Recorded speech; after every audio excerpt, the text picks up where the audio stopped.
how do you go back to work? How do you go back to work? How do you carry on with normal life when a massive part of your life, a part of your heart is missing? You never go back to normal. You never go back to where it was before.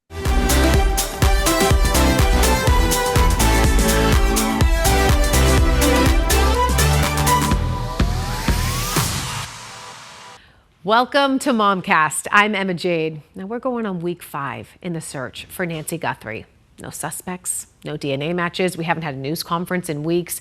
And at this point in the investigation, all of us are wondering, what happens next? Will we ever find Nancy Guthrie? I sat down with Ed Smart. He's the father of Elizabeth Smart, who was kidnapped from her home and found 9 months later. He shares his experience with us right here on MOMCAST as weeks dragged on in their search and what it's really like for these families in these horrific situations, hoping for a miracle. So there's not a lot of people on this planet who can relate to what the Guthries are going through. And in Savannah's latest video, she talked a lot about hope and having hope. No one knows that better than having hope through something so horrific than you, Ed. Unfortunately, you have this commonality here. How do you keep up hope?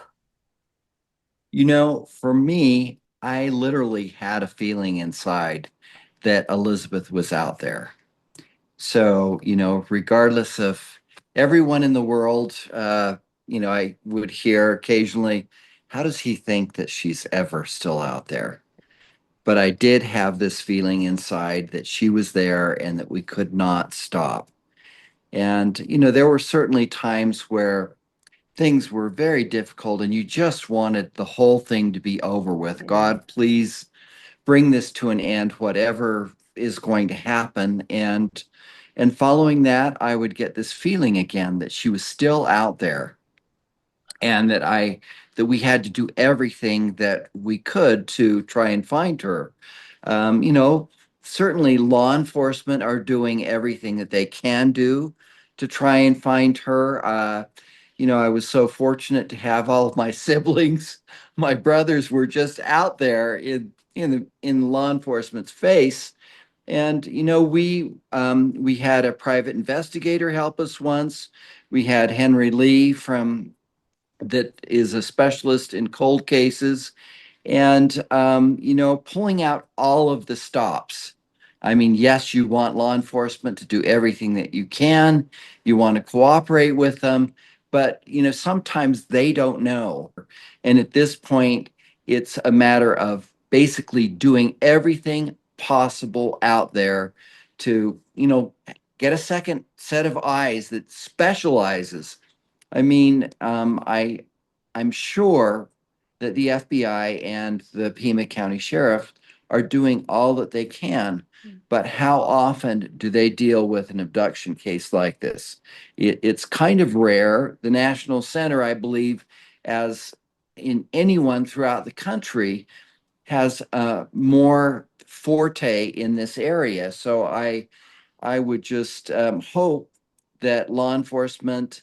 We unfortunately had the issue of law enforcement territorialism, in which they want to just it's their bailiwick and they want to be in control, and nobody's in control in these situations. So bringing in everyone that is possible, especially at this point, because I know that as time went on with Elizabeth, the people that helped us in the search for her diminished significantly to the point that we didn't. But we felt like the big thing was to keep Elizabeth's face out there, keep her story alive. And I know that Savannah's doing a great job, along with the rest of her family, in trying to do that. And I've tried to reach out to them, and everyone deals with things, the way they do. And I, wish the very best for them, but I hope that everything is being done to, bring those that are specialized to the table. Look, we're going into almost week 5 now, going into week 5 in this search. if you can remember back, when do you feel like things started to scale back in the search for Elizabeth? Was it around that time where you started to notice you weren't getting as many updates? Law enforcement wasn't really talking to you guys or sharing much information. What did that look like? I think after the second or third week, we had a big drop when basically, the finger was pointing at the family. So even in the first and second week, there was a significant drop. And as we were cleared, then we would get a little bit more help. But over time, I mean, life goes on, unfortunately. And for the family, it's like you're at a standstill. And what can I do? Uh, what can I do to help find her? So that's a really, really important thing to, keep. I mean, we held press conferences initially twice a day, and then it went down to once a day, and then it went to once a week. And anytime anything surfaced that we could, go to the public with, because really they are the greatest resource out there. When you look at how these situations are resolved. It's basically by the family participating with the public, media getting the message out there, the public doing their share of looking. And I think the more engaged people become in what Nancy was like, what kind of a person she was, the more likely people are to keep their eyes open because you just never know. You just never know. I mean, your case is nothing short of a miracle. I wonder Absolutely. how it goes when you're working with law enforcement so closely, especially in those first couple of weeks, and then you as a family realize we might need more help. How did you go about that? Because the relationship with law enforcement, I'm sure you have to feel like it's very delicate. You are desperately searching for a loved one, but you might need to seek outside help. How did you navigate that? It is very difficult Oh. because, we would have a meeting every day the first few weeks. I would say probably for the first month. MomCast with Ed Smart continues right after this break. MOMCAST is sponsored by Moxie Pest Control, protecting what matters most.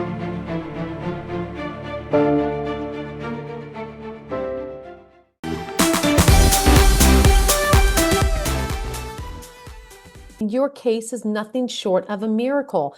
I wonder Absolutely. how it goes when you're working with law enforcement so closely, especially in those first couple of weeks, and then you as a family realize we might need more help.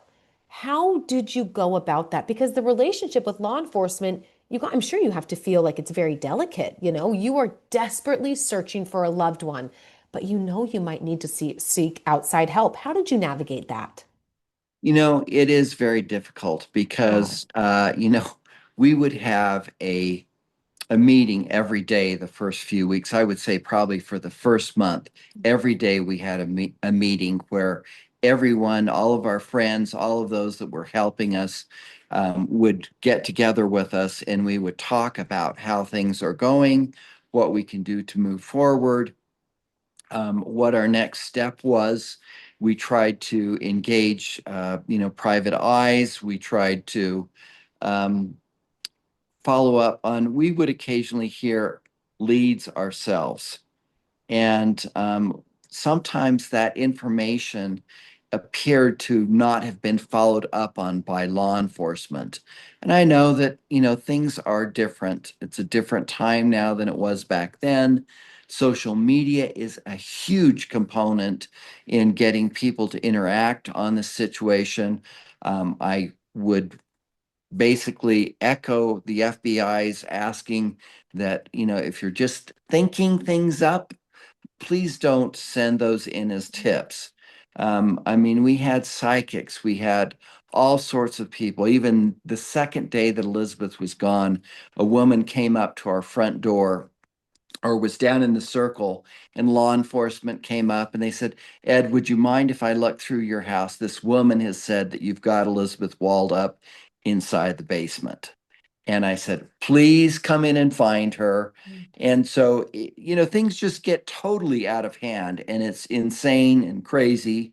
And I mean, I know what the Guthries are going through, but, you know, basically trying to put together a plan of how the next few weeks are going to go, what they can do to keep the Nancy's face out there, what they can do to follow up with other potential resources. Yeah. That's basically you need to have a plan. Listen, a lot of people are talking about Savannah. I mean, whether or not she's going to come back to, her job as we go Right. on. I mean, again, we're going into 5 weeks now. I'm sure you had to deal with the same thing. How do you go back to work? How do you go back to work? How do you carry on with normal life when a massive part of your life, a part of your heart is missing? You never go back to normal. You never go back to where it was before.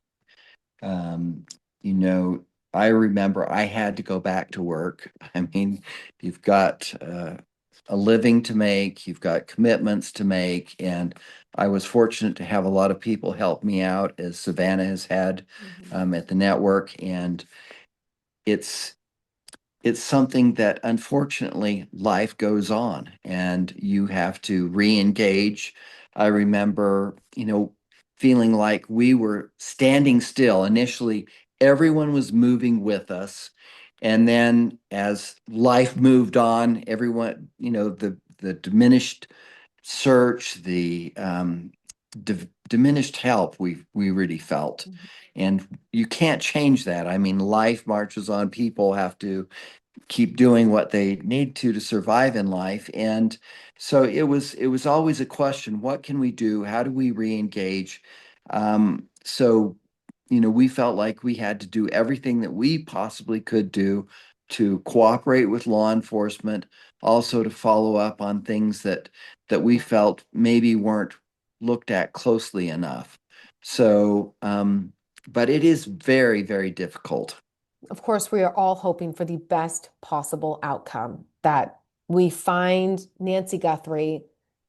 Can you even begin to describe that feeling when you found out that that feeling that you had inside of you, that, gosh, she's still out there, was confirmed? That day that Elizabeth came home was truly amazing. My wife had a call from, one of the agents that I had worked with, and she handed me the phone and he said, "Ed, I want you to come out to the Sandy Police Department as soon as you possibly can." And I had this feeling that I was going to have to identify Brian Mitchell. He didn't say anything about "we think we found Elizabeth." It was just, "Please come out as quickly as possible." So I was heading out there. I was supposed to be at a press conference, and the fellow that was helping us, Chris Thomas, called me up and said, "Ed, where are you?" And I said, "Well, the police have asked me to come to the police department, so I'm headed there." And he called me back a few minutes ago and he said, "Ed, they think they found Elizabeth." Oh, Um, During the course of those 9 months, it was like an emotional roller coaster. You would hear about bones, you would hear about bodies being found. It was just like you had to kind of save yourself from the crazy ups and then the huge downs. It was such a downer. That you just had to kind of say, "Okay, well, we'll see what happens." So I got out there, and I remember as I approached this, there was a row of law enforcement agents, and they all just said, "Bless you, Ed, hope everything works out." And I got to the end and turned the corner, and there was Cordon Parks, the agent that I had worked with a lot during the course of those 9 months. And he says, "Ed, we really think that we found Elizabeth." And I opened the door and looked over, and there was this young woman. And it was not the young girl that left us 9 months prior or that was abducted from us, but this young woman. And I didn't think that it was physically possible to change as much as she did. mm, And I just thought, it's got to be her. And I ran over and I grabbed her. And it was like there wasn't a response from her. And I finally held her back and I said, "Elizabeth, is it really you?" And then she finally broke down and started crying and said, "Yes, Dad." And so we were just a crying mess at that moment. And Lois was not with us. She Right. would have, I know she would have, crawled over glass to have been there. More with Ed Smart on MOMCAST right after this break.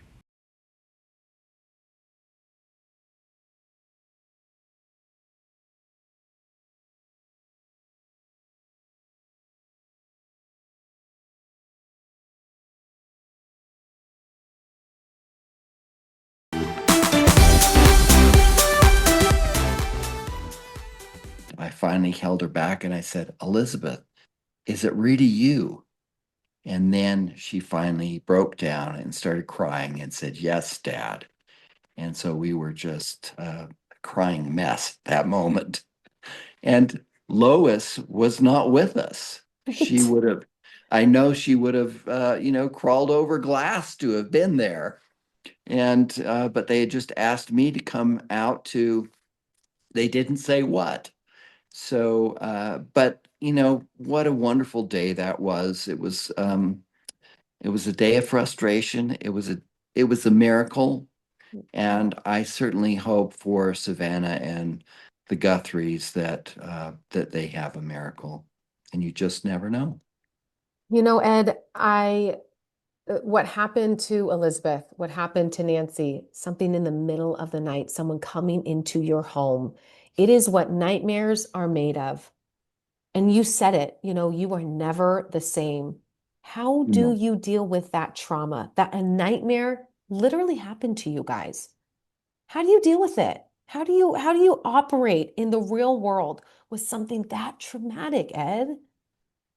I know my wife Lois basically wanted us to just slip back into where we were before this all happened. The media, everything, just let me have my life. And I, I mean, I think both of us wanted to see that Elizabeth had everything she needed in order to survive, because the mental stress of what she went through, which was just horrific, and the unfortunate uh, premise that many people look on people that have been abused is outrageous. That somehow they're less than who they were, Mhm. and which to me, any religion that's pushing that issue is really on the wrong page, because Christ would never, never be like that. Um, so I think that for us to move forward, we we tried to protect her. We tried to basically reestablish a routine. And I mean, the first couple of weeks, we just said, whatever you want to do, we will do. And we had some great fun times. And then she started taking the responsibilities back on as being a normal daughter in our house. And we tried to protect her as much as we could, because as a father, I felt like somehow I had failed, that I hadn't been able to protect her. I hadn't, for this to have happened, your mind, those first few weeks and on through the whole 9 months, what could I have done to have changed this whole situation? I mean, and these things happen in life. There is nothing that I could have done to have changed it. So, certainly you you try to create routines again, engaged in life. I truly believe that therapists and help specialists are wonderful in helping to move people forward and helping them to put perspective on what's happened. That it's not going to be what it was, but you can still find happiness and joy, which I truly feel is one of the most important things that we can do in life. As we look into week 5 in the search for Nancy Guthrie, what do you imagine the Guthrie family is feeling right now? What are conversations you think that they're having with law enforcement? Are they talking to law enforcement very much at this stage? I'm sure that there's an interaction between the two. We did talk with law enforcement all on a daily basis during those first, I would say, month period of when we were having press conferences. We tried to always involve them with us. And if, we had a couple of times where they didn't want to, where we were going out with the picture that the artist had rendered. But we felt like it was important to take those steps. We tried to be totally respectful of what law enforcement was doing. But I felt very fortunate to have these siblings that were very much up everyone's nose, and that made a huge difference. And I think that you can't give up. You have to continue to engage, looking at all of the potentials out there besides what law enforcement is bringing to the table. When you talked a little bit about getting some good news and then that didn't work out. I mean, and I think specifically with the Guthrie case, we found the black gloves, but then the DNA wasn't a matching CODIS. And then we found DNA inside of Nancy's home that didn't match anyone that she knew, but the DNA is compromised. How did you deal with the ups and downs when you're already so emotionally broken? I think that you start guarding your emotions, your feelings, and you say to yourself, okay, well, this is a possibility, but I'm not going to get overly happy or anxious. I mean, I'm anxious nonstop. We would get up at night and roam the house. What could Mary Catherine have actually seen in that bedroom? What could have happened? And our nights were filled with, how is Elizabeth surviving? What can we do? And we had to. I had to start taking an Ambien to get to sleep, because if you can't sleep, you can't function. It's very, very difficult. Certainly, I know that the Guthries are a very religious family, and I'm sure that they depend on their belief and faith in God, that, He will help them. And certainly, I was overwhelmed by the outpouring from the community, from the searchers, from all of those who prayed for Elizabeth. And, we had so much involvement that it was huge in our well-being and the opportunities that came our way, and the end result. MOMCAST is sponsored by Moxie Pest Control, protecting what matters most.